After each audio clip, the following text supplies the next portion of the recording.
지난 10월 23일 한국의 이낙연 총리와 일본 법학부 학생들과의 대화가 요즘 주목받고 있습니다. 이 총리는 22일 일본 나루히토 일왕의 즉위식에 참석 후 아베 총리 만남 하루 전 일본 도쿄 게이오대학교 미타 캠퍼스를 방문했는데요. 일본 게이오대학은 일본 6대 명문대 중 하나인데 최근 한일 관계 및 한국 사회 현상들에 대해서 관심이 많은 법학부 3, 4학년 학생 19명과 만남을 가졌습니다. 질문 중 요즘 한국 사회에서 여러 대규모 집회가 많이 일어나는데 한국의 최대 관심사는 무엇인지를 묻자 이낙연 총리는 이렇게 답변했습니다.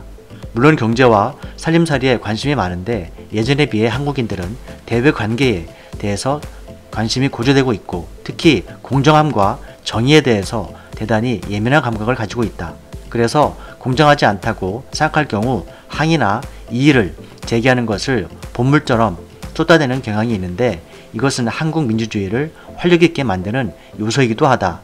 일본 학생들과의 대화 시간은 짧았지만 소위 명문 법대생들이어서 더 그런 것인지 이후 일본 사회에서는 한국과는 정반대의 상황들에 대해서 크게 놀라고 있다고 합니다. 즉 이전 일본 법원의 판정을 보면 후쿠시마 방사능 흙들이 담긴 검은 봉지가 방치되고 관리가 잘 되고 있지 않자 한 농부는 오염토를 치워달라는 소송을 법원에 정식으로 냈으나 판사의 결론이 충격적이었습니다. 방사능 오염토는 농부의 땅에 오랫동안 있었기 때문에 이제 농부의 책임이라는 것입니다. 그러므로 앞으로 그 오염토는 국가의 것이 아니다. 농부의 개인 재산으로 판단한다. 정리하자면 일본 법원은 정부가 옮겨놓은 제염토는 오랜 시간이 지났으므로 이제 농부의 재산이다 라고 판결했다는 것이죠. 즉 정부는 모르겠다, 알아서 처리하라 이런 것과 거의 같은 내용입니다. 충격적인 판결이 아닐 수 없는데요. 이것이 현재 아베 총리가 말하는 공정함입니다. 이 정도의 상황이라면 일본 국민들조차 상대할 수 있는 정부가 아닌 분위기입니다. 이미 국내 언론에서도 게시된 바 있는 후쿠시마 원전 사고 발생에 대해서 주민들이 도쿄전력에 소송을 냈지만 이 경우도 아베 총리가 대법원을 만난 후 도쿄전력은 전원 무죄 판결을 받아 큰 논란이 됐었습니다. 이러한 후쿠시마 주민들의 억울한 사실을 알고 있는 일본 법학부 학생들 및 시민들은 과연 일본의 법이 제대로 굴러가는 것인가 하던 차에 이번 한국 총리의 말은 일본 정부와 법에 대해서 근본적인 의문을 품기 시작했고 요즘 한국의 잦은 대규모 시위에 대해서 좀 더 진지하게 바라보는 시각이 늘고 있다고 합니다. 세종대 호사카 유지 교수는 예전과는 달리 현 아베 정부는 극우 성향의 정권으로 군국주의적 통치 방식에 매달리고 있다면서 한국의 민주주의와는 다르다고 말했습니다. 옳지 않아도 국가가 하라면 하라는 대로 크게 저항하지 않고 자신 개인의 생각보다도 정부가 정한 규범 아래서 수백 년을 통치받아온 일본 역사의 면면을 새삼 확인합니다.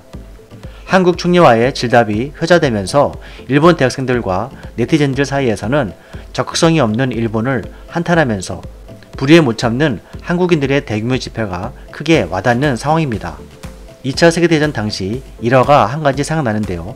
일본 전 요충지에 네이팜탄 투하를 앞둔 미군 부하가 상사에게 한마디 어려움을 호소했다고 합니다. 저 아래 죄 없는 일본 민간인들도 다 타서 죽을 텐데 이게 과연 옳은 일입니까? 그러자 상사는 저 수많은 일본 민간인들은 각자 집에서 전쟁 침략에 쓸 무기 부품들을 공종별로 제작하고 있으니 모두 적군이나 마찬가지다.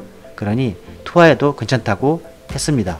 한 사람의 지도자 혹은 정부의 그릇된 양심과 야욕이 국민들을 불행하게 만들 수 있다는 대목이 생각나는 일화인데요. 한국과 일본은 1500년간의 우호와 교류의 역사를 가지고 있습니다. 그 중에서 불행했던 시기는 20세기 35년과 임난 7년 합해서 50년도 채 되지 않습니다. 현재 한일 관계가 대학생 등 젊은 세대에게 부담을 주는 것은 옳지 않다고 봅니다. 우리 젊은이들은 편견을 갖지 마시고 미래 비전을 만들어 가기를 바랍니다. 이낙연 총리의 대표들과 당부들은 차분했지만 뼈가 있는 말들이었습니다. 미스터 12TV였습니다.